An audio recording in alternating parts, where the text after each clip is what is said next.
नमस्कार विद्यार्थियों। प्लेटो के न्याय सिद्धांत के अंदर आज हम देखेंगे कि प्लेटो ने न्याय की क्या परिभाषा दी है, प्लेटो के अनुसार न्याय क्या है, और देखेंगे कि प्लेटो ने न्याय को क्या किस रूप में परिभाषित किया है। तो शुरुआत करते हैं हम अपने अध्याय की। जैसा कि हमने पिछली कक्षा में देखा था, सेफल्स और पॉलीमार्कस, थ्रेसिमेकस तथा ग्लूकोन न्याय से संबंधित जिन दृष्टिकोण का प्रतिपादन करते हैं, उन तीनों की एक समान विशेषता थी कि वे न्याय को बाह्य वस्तु मानते थे।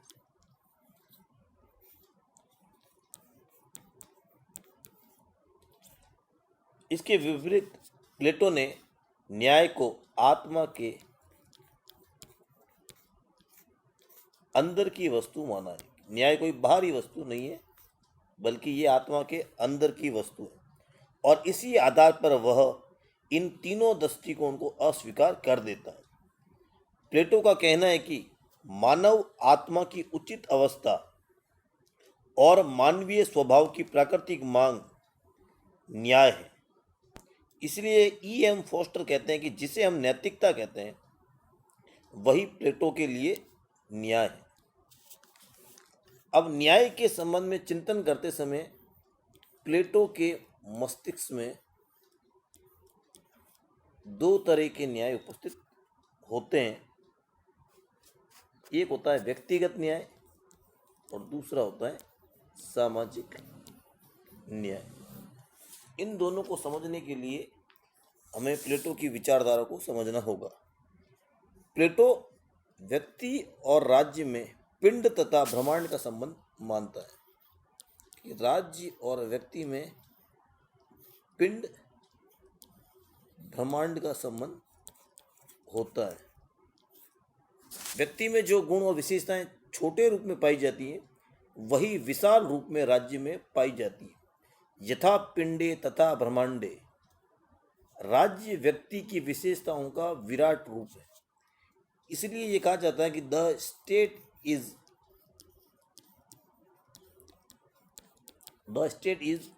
Man writ large.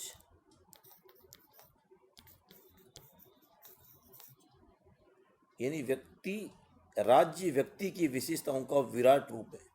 व्यक्ति की चेतना और गुण राज्य की चेतना का निर्माण करते हैं।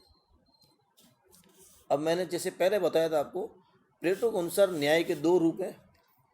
पहला रूप है व्यक्तिगत न्याय,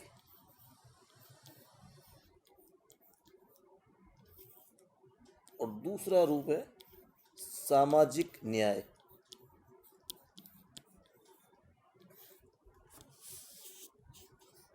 वो मनुष्य की आत्मा में तीन तत्व मानता है कि मनुष्य की आत्मा में तीन तत्व या नैसर्गिक प्रवृत्तियां होती हैं। पहला होता है इंद्रिय, जिसको तृष्णा या वासना भी कहते हैं। मनुष्य की आत्मा में पहला जो तत्व है वो होता है इंद्रिय, तृष्णा या वासना। दूसरा तत्व होता है शौर्य या साहस, और तीसरा तत्व जो मनुष्य की आत्मा में होता है वो होता है बुद्धि या ज्ञान।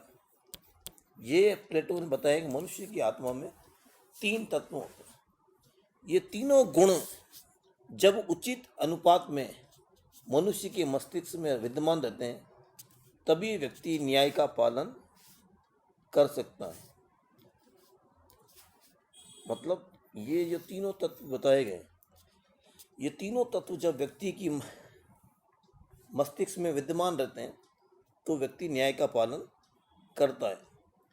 और जब ये संतुलन बिगड़ता है, तो व्यक्ति अन्यायी हो सकता है। ये प्लेटो का मानना है कि इन तीनों तत्वों में संतुलन होना चाहिए। ये तीनों जो तत्व मैंने बताया, तीन तत्व, ये प्लेटो के दर्शन का आधार है और वो तीन तत्व क्या हैं? इंद्रिय तृष्णा या वासना, शौर्य या साहस, बुद्धि या ज्ञान।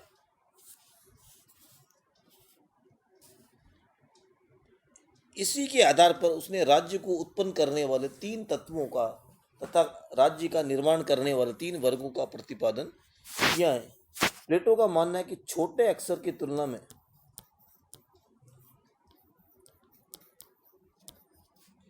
जो बड़े अक्षर होते हैं वह आसानी से पढ़े जा सकते हैं। उसी प्रकार व्यक्ति के जीवन की अपेक्षा राज्य का जो जीवन होता है उसमें न्याय के तत्व को अच्छी तरह समझा जा सकता है। न्याय के तत्व को अच्छी तरह समझा जा सकता है। इसीलिए प्लेटो कहता है कि राज्य जो है वो मनुष्य का ही विराट रूप है। राज्य मनुष्य के मस्तिष्क का ही विराट रूप है। राज्य बलूत के वृक्ष अथवा चट्टानों से नहीं निकलते। ये है कोटेशन, आप याद रखना।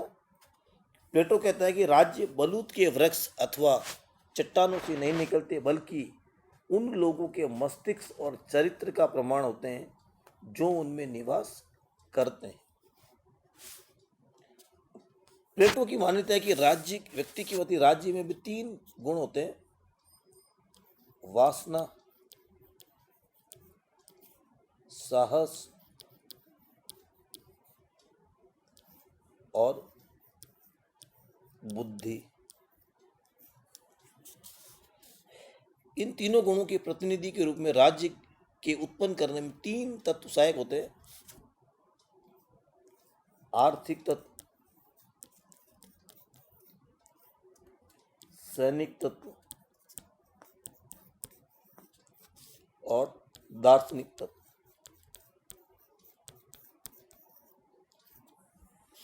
आर्थिक तत्व से प्लेटो का अभिप्राय है मनुष्य काम तत्व से संबंध रखने वाली भोजन, वस्त्र, निवास आदि।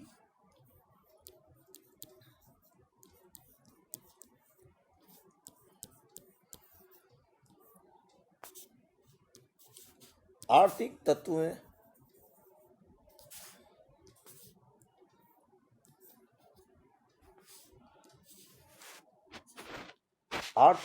में प्लेटो के अनुसार भोजन,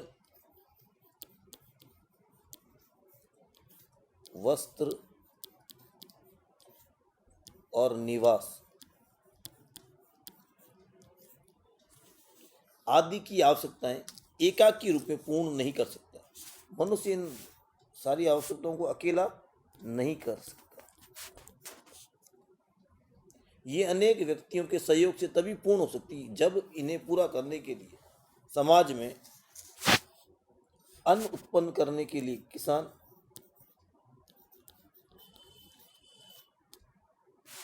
मकान बनाने के लिए कारीगर और कपड़ा बनाने के लिए जुलाहा आदि विशेष आर्थिक श्रेणियां बन जाए। आर्थिक तत्व के अतिरिक्त राज्य का निर्माण करने वाला जो दूसरा तत्व है वो होता है सैनिक तत्व। आर्थिक आवश्यकताओं की पूर्ति के लिए आर्थिक तत्व। उसी प्रकार राज्य का जो दूसरा वर्ग है उसको प्लेटो ने नाम दिया है सैनिक वर्ग। इसके अंदर उत्साह या शौर्य का तत्व पाया जाता है।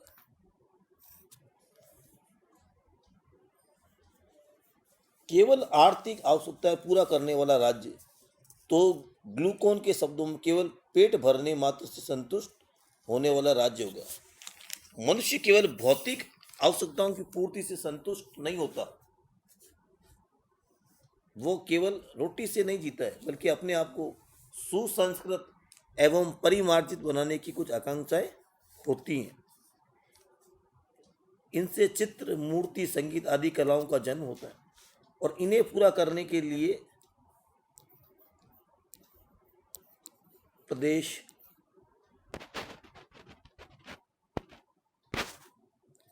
और जनसंख्या की आवश्यकता होती है। मनुष्य की अन्य आवश्यकताओं की पूर्ति के लिए प्रदेश और जनसंख्या की आवश्यकता होती है। अतः राज्य में प्रदेश और जनसंख्या का तत्व को युद्ध द्वारा प्राप्त किया जा सकता है। अतः राज्य का एक कार्य पर्याप्त प्रदेश को उपलब्ध करना, जमीन को प्राप्त करना और उसे अपने अधिकार में बनाए रखना होता है। अतः राज्य में उत्साह या शौर्य तत्व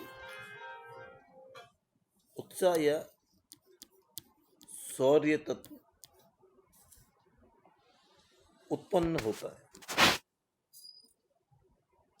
राज्य की रक्षा के लिए सूरवीर रक्षकों की आवश्यकता होती है।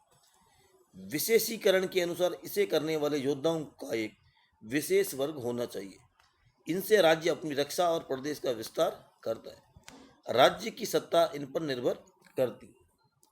अब प्लेटो का मानना है कि राज्य का जो तीसरा आधार होता है वो होता है दार्शनिक आधार।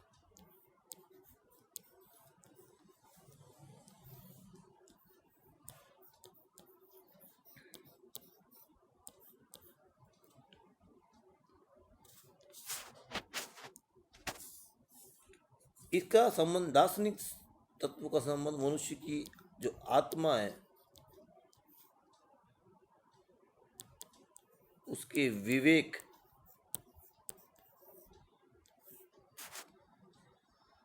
या बुद्धि तत्व से होता है। शासक का विवेक विशेष रूप से इस बात में निहित है कि वह बुद्धिमान हो तथा शासितों से प्रेम करे, उसका कल्याण अपना कल्याण समझे तथा उसका अहित अपना अहित समझे। वह अपने विवेक तथा प्रजा प्रेम की भावना से राज्य की एकता को बनाए रखता है। अतः विवेक राज्य का सबसे महत्वपूर्ण तत्व होता है और ये विवेक का तत्व जो होता है वो राज्य के अंदर राजा में होता है। राज्य के निर्माण के इन तीनों तत्वों के आधार पर प्लेटो ने अपने राज्य में 3 वर्गों की सत्ता मानी है। पहला जो तत्व है वह है उत्पादक वर्ग, जिसमें साहस, शुदा, वासना होता है। दूसरा सैनिक वर्ग, जिसमें शौर्य या साहस होता है। तीसरा होता है संरक्षक वर्ग, जिसमें बुद्धि का तत्व या विवेक का तत्व होता है। समाज का ये त्रिवर्ग विभाजन मध्यकालीन यूरोप में बड़ा लोकप्रिय हुआ। उस समय यूरोपीय समाज को 3 वर्गों में बांटा जाता था: पादरी, योद्धा और मजदूर वर्ग। प्लेटो के अनुसार राज्य में जब शासक निस्वार्थ भाव से शासितों के हितों की रक्षा करते हुए शासन कार्य करता है, सैनिक वर्ग प्राणों की बाजी लगाते हुए देश की रक्षा करता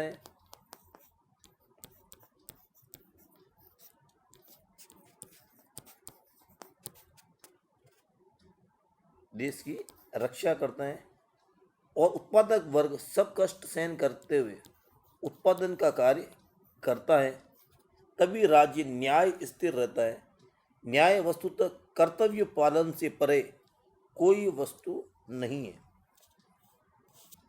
राज्य के इन तीनों वर्गों द्वारा अपना अपना काम करके अपने क्षेत्र में विशिष्टता प्राप्त कर लेना और अपने कर्तव्यों का पालन करना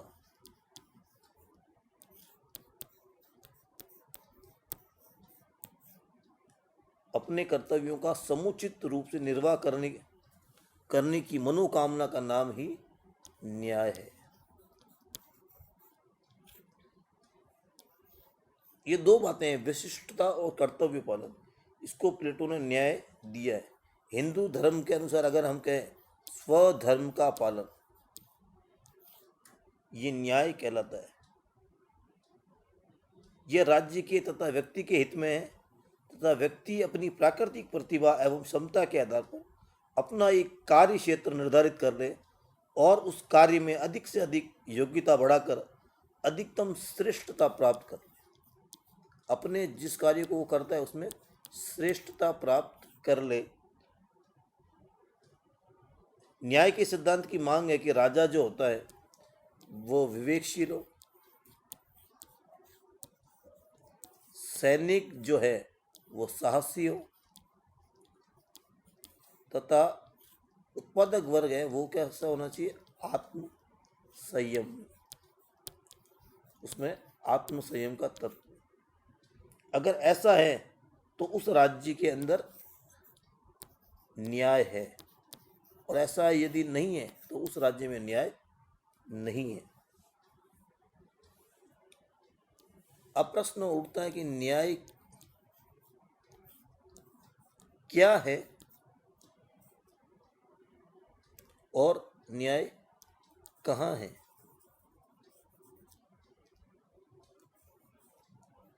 न्याय क्या और न्याय कहाँ, ये प्रश्न बनता है। इसका उत्तर देते हुए प्लेटो कहता है ये अपने निश्चित स्थान में अपने कर्तव्यों का पालन है। न्याय क्या है कि न्याय अपने कर्तव्यों का पालन है और दूसरों के कर्तव्यों में हस्तक्षेप न करना ही न्याय है। और इसका निवास स्थान, जो व्यक्ति अपने निश्चित कर्तव्य का पालन करता है, न्याय का निवास स्थान कहाँ होगा, जो व्यक्ति अपने निश्चित कर्तव्य का पालन करता है उसके मन में न्याय निवास करता है। न्याय कहाँ है, उसके मन में निवास करता है। प्लेटो की न्याय की जो अवधारणा है वो विशेषीकरण के इस विचार पर आधारित है कि एक व्यक्ति को केवल एक ही ऐसा कुशलतापूर्वक कार्य करना चाहिए जो उसके स्वभाव के अनुकूल हो। यदि उसमें उत्पादन की क्षमता है तो वो उत्पादन का काम करे, शौर्य है तो सेना का काम करे, और यदि बुद्धि है तो राजा का काम करेगा। इस प्रकार प्लेटो के राजनीतिक चिंतन का जो मुख्य उद्देश्य था वह आदर्श राज्य की स्थापना करना था, जिसको हम पहले भी समझ चुके हैं। प्लेटो एक आइडियल स्टेट बनाना चाहता था, और इस आइडियल स्टेट में वो चाहता था कि यूनानी नगर राज्यों में जो पाई जाती है असमता, अस्थिरता, अव्यवस्था, अत्यधिक व्यवहार, व्यक्तिवाद, स्वार्थपरता, इन कमजोरियों से वो इस राज्य को दूर रखना चाहता था। अतः न्याय के सिद्धांत की रचना उसने अपने आदर्श राज्य के एक रक्षक के रूप में की है। ये सिद्धांत मुख्यतः नैतिक और मानसिक है। प्लेटो को न्याय सिद्धांत मुख्यतः नैतिक और मानसिक हैं, और इसके दो पहलू है, सामाजिक न्याय और दूसरा जो पहलू है वो है व्यक्तिगत न्याय। जब न्याय के सामाजिक पहलू पर विचार किया जाता है तो न्याय का अर्थ है राज्य के विभिन्न वर्गों एवं समूहों द्वारा स्वयं निर्धारित मर्यादाओं को निर्वाह करना, दूसरों के कार्यों और अधिकारों में हस्तक्षेप न करना, शासक, सैनिक, उत्पादक वर्ग के मेल से राज्य का निर्माण होता है। इन तीनों वर्गों द्वारा अपने अपने कार्य क्षेत्र में रहना, अपने कार्य क्षेत्र का अतिक्रमण न करना, यही सामाजिक दृष्टि से न्याय कहलाएगा। राज्य का न्याय नागरिक का अपने क्षेत्र में कर्तव्य ज्ञान है, जो विश्व के सामने सार्वजनिक कार्यवाही के रूप में प्रकट होता है। इसी प्रकार जब हम व्यक्तिगत पहलू की चर्चा करते तो न्याय का अर्थ होता है व्यक्ति अपना काम अपने कार्य क्षेत्र में रहते हुए अपनी क्षमता के आधार पर करे। यदि उसमें बुद्धि ज़्यादा है तो वो बुद्धि से संबंधित काम करे, यदि उसमें शौर्य ज़्यादा तो शौर्य का काम करे, और उसमें उत्पादन का गुण तो उत्पादन नाम करे। इसलिए जोवर्ट का कहना है, जोवर्ट नाम के विद्वान होंगे, उनका ये मानना है न्याय व्यक्तिगत जीवन के उस प्रकार का नाम है जहां आत्मा का हर अंग अपना अपना स्वयं का कार्य करते हैं। राज्य का वह जीवन है जहाँ प्रत्येक व्यक्ति तथा प्रत्येक वर्ग अपने विशिष्ट कार्यों को संपन्न करता है। तो इस प्रकार प्लेटो के न्याय को हम संक्षेप में यदि समझना चाहें, प्लेटो के अनुसार न्याय क्या है, तो अपने अपने स्वभाव के अनुकूल, अपने अपने स्वभाव के अनुकूल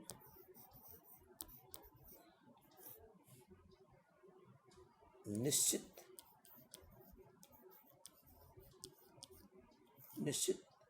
कार्य को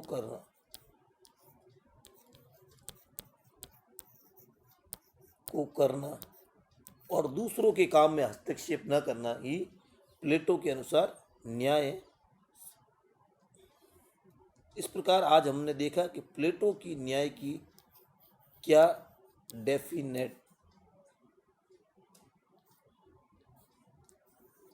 है। इस वीडियो को ध्यान से देखने और सुनने के लिए